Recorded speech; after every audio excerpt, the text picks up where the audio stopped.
The spark is lit, the voices rise. You see the fire in their eyes.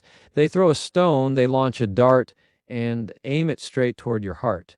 You want to hit back twice as fast to make sure that your word is last. But fire doesn't put out fire, it only takes the wreckage higher. So drop the shield and drop the blade, and stand within the light you've made. Arguments are funny things. We call them defending ourselves, but usually we're just building a prison of words. We think that if we talk louder, explain longer, or hit harder, we'll somehow win our peace back. But you can't win peace through war. When someone attacks you, whether it's at the dinner table or in the boardroom, they aren't just attacking your ideas, they are trying to disrupt your rhythm. They want you to scramble. They want you to get defensive.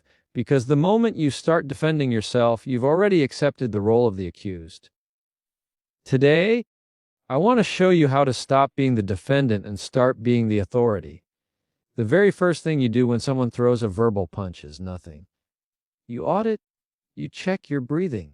If you feel that heat rising in your chest, that's your body telling you that you've been overpowered. Don't speak yet, just breathe. Then I want you to use the most disarming tool in the human toolkit, agreement. Now, I don't mean you agree with their insult. I mean you agree with the fact of the moment. If someone says you're late and you're always so irresponsible, don't argue the irresponsible part. That's a trap. Just say, you're right, I am 10 minutes late. By agreeing to the undisputed fact, you've taken the wind out of their sails. You've refused to fight on the terrain they chose. You've narrowed the argument down to a single point, and you've done it with a calm that they can't touch. Most of us defend ourselves by over-explaining. We give 20 reasons why we did what we did. We provide a PowerPoint presentation of our intentions. Stop doing that. Explaining is the language of the subordinate. Instead, shift the burden of proof. If someone makes a wild accusation, don't prove them wrong. Ask them to prove themselves right. Look at them and say, help me understand. What specific evidence led you to that conclusion? Now, the pressure is off of you. You aren't the one under the microscope anymore, they are. While they are fumbling for an explanation, you remain still. You remain quiet. You aren't defending your character, you are auditing their logic. And usually, when people have to explain their anger, the anger starts to feel a lot like a mistake. When the argument gets personal, people will try to tell you who you are. They'll say, you're being difficult, or you're overreacting. Do not defend your personality. Defend your experience. Use the I statement shield. When you say, I feel frustrated when the conversation moves to my character instead of the project, they cannot argue with you. They can argue with your reasoning, but they cannot argue with your feeling. It is a closed loop. It is a boundary that says, this is my territory, and you don't have a map for it. It forces the conversation back to a place of respect because you've made it clear that your internal state is not up for debate. In the high-pressure moments of a verbal confrontation, the greatest threat to your authority isn't the words being thrown at you. It is the biological betrayal happening inside your own ribcage.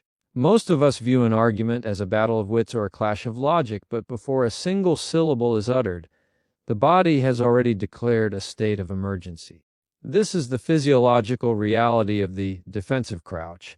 When someone attacks your character, your work, or your intelligence, your brain doesn't distinguish between a verbal insult and a physical predator. Your amygdala fires, your adrenal glands dump cortisol into your bloodstream, and your heart rate spikes. In an instant, your executive brain, the part responsible for empathy, logic, and long-term strategy, shuts down to save power for the survival brain.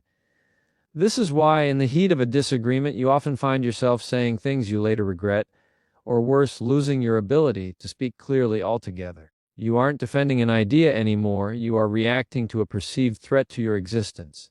To master the art of defense, you must first master the emotional audit. You must learn to check your pulse before you check your opponent. The emotional audit is the practice of becoming a detached observer of your own nervous system. It requires you to create a micro gap between the moment you are insulted and the moment you respond. In that gap, you aren't looking for a clever comeback, you are scanning for symptoms. Is your throat tightening? Are your palms sweating? Is your heart pounding against your chest like a drum? If the answer is yes, you are currently compromised. Any words that come out of your mouth while your heart rate is above 100 beats per minute will be filtered through the lens of fear or rage. You will sound high, pitched, defensive, and desperate. By performing the audit, you gain the most important realization in communication: you cannot win an argument if you have lost control of your body. Authority is found in the ability to stay cool when the room is hot. When you identify that your pulse is racing, you realize that your primary goal is no longer to win the debate, but to regulate your system. Regulating your system is the ultimate low-stakes power move. While the other person is shouting or leaning in, expecting a reactive explosion, you are doing something invisible. You are taking a slow, deep breath into your belly. You are unclenching your jaw. You are consciously lowering your heart rate. This is the internal anchor that keeps you from being swept away by the other person's emotional storm. When you speak from a place of biological calm, your voice carries a resonance and a weight that a defensive person can never achieve. You move from a high arousal state of panic to a low arousal state of authority. In this state, you can actually see the flaws in their logic. You can see their desperation. You realize that their aggression is likely a sign that their heart is racing too. They are the ones feeling threatened.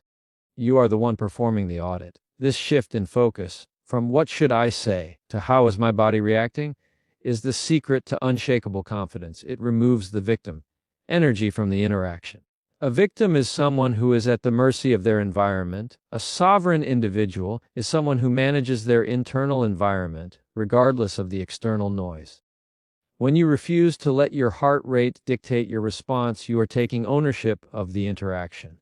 You are signaling to the other person and to everyone watching that you are the most stable element in the room. This stability is terrifying to an aggressor because it suggests their weapons aren't working. They're trying to provoke a reaction, and you are busy performing an audit.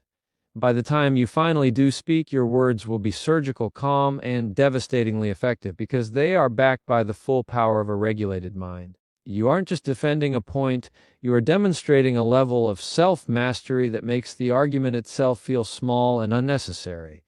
You have already won the most important battle, the one happening inside your own skin, and from that position of strength, the rest of the conversation is simply a matter of logistics. In the heat of a verbal assault, the natural human instinct is to build a wall. When someone throws a criticism at you, your reflexive response is usually a total 100% denial of everything they've said. If they call you lazy, you list your hours. If they call you wrong, you shout your facts. But this total resistance is actually what keeps the argument alive. Resistance is the friction that allows the fire of a conflict to burn. When you fight every single word someone says, you are giving them a massive, sprawling battlefield where they can attack you from any angle.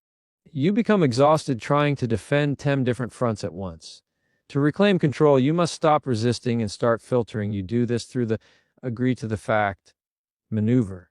This is the strategic art of looking at a complex, emotional attack, finding the one tiny grain of objective truth within it, and agreeing with it completely. By doing this, you aren't surrendering, you are narrowing the battlefield. You are taking a chaotic explosion of words and shrinking it down to a single manageable point that you choose to acknowledge. Most critics use a bundling technique. They take a specific fact and wrap it inside a thick layer of emotional judgment and character assassination. For example, if you missed a deadline, they won't just say you were late.